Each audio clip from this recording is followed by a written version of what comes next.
को लिए चलेंगे तुर्की, जहां पे वजीर आजम खाकान अब्बासी OIC के इजलास से खिताब कर रहे हैं। For rescinding its decisions about recognizing Jerusalem as the so-called capital of Israel and relocation of its embassy to the holy city. Pakistan stands in full solidarity with the Palestinian people in the face of unbridled tyranny. It is therefore in the fitness of things that our conference resolutely condemns and rejects unilateral decisions and recurrent violations of international legality. Concurrently, it is heartening to note the strong message of solidarity and support by the OIC for the Palestinian brothers and sisters in these turbulent times. Excellencies, we also see this summit as an occasion for introspection and charting a path for justice and equity for the people of Palestine. We must unify our ranks and evolve an effective response strategy. We are at an important juncture in history. It is no longer a question of choice, but of necessity. To rise above our differences, demonstrate solidarity and support for the people of Palestine, and above all, ensure that international law is upheld without exception. Excellencies, I would like to recall two questions that I had placed before our previous extraordinary summit here last December. Firstly, how have we come to this pass? The fact is that we have not given concrete shape to our expressions of solidarity and unity. This has been true not only for Palestine, but for other common causes also. The world is witness to a similar pattern of tragedy, both in scope and scale.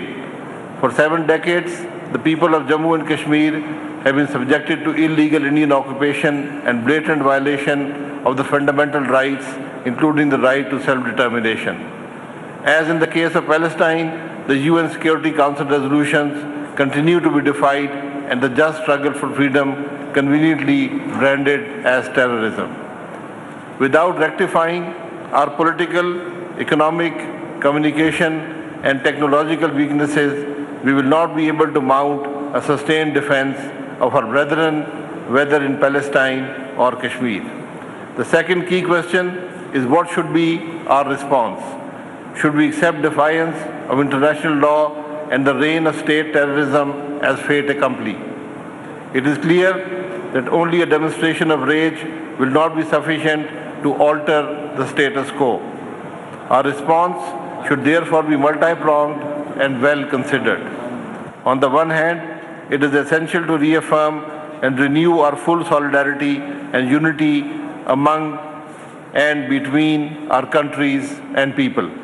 We must also set aside our political differences, and even more important is to faithfully implement the OIC plans of action that are already in place in diverse areas. Only by taking these actions can we resist external pressures, reverse the losses, and take our destinies in our own hands. Excellencies, our response strategy must also include all possible options. On the diplomatic front, we must continue to demand that the UN Security Council fulfill its key responsibility for implementation of its existing resolutions. The OIC must demand accountability for defiance of its decisions. We must underscore that the Council's credibility will be questioned if it does not deliver on its duty to ensure implementation of its resolutions. We must reject double standards in the enforcement of Council resolutions. And if the UN Security Council is unable or unwilling to act, we should mobilize support in the UN General Assembly for rejection of revisionist decisions and ensuring accountability for violators of international law. We must also follow up on OIC decisions for economic and other appropriate actions to change the behavior of the occupying forces. We should also consider the possibility of seeking the ICJ's advisory opinion on the illegality of the recent actions.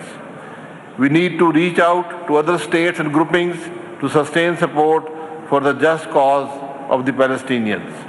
Put an end to the continued killings and state terrorism and build an international coalition for establishment of a viable, independent and contiguous state of Palestine on the basis of internationally agreed parameters, the pre-1967 borders and with Al-Quds al-Sharif as its capital. I thank you very much. वज़ीर आज़म Abbasi OIC के हंगामे इजलास से खिताब कर रहे थे। उन्होंने फ़लस्तीनियों से इजहार यकजहती किया। उन्होंने कहा कि OIC से मिलकर UN तक ये मैसेज पहुंचाया जाएगा कि हम फ़लस्तीनियों के साथ हैं और इसराइल की जारहत बर्दाश्त नहीं करेंगे। ना सिर्फ फ़लस्तीनी बल्कि कश्मीरियों में भी किसी भी किस्म की दहशतगर्दी दुनिया में कहीं पर भी हो वो बर्दाश्त नहीं की जाएगी।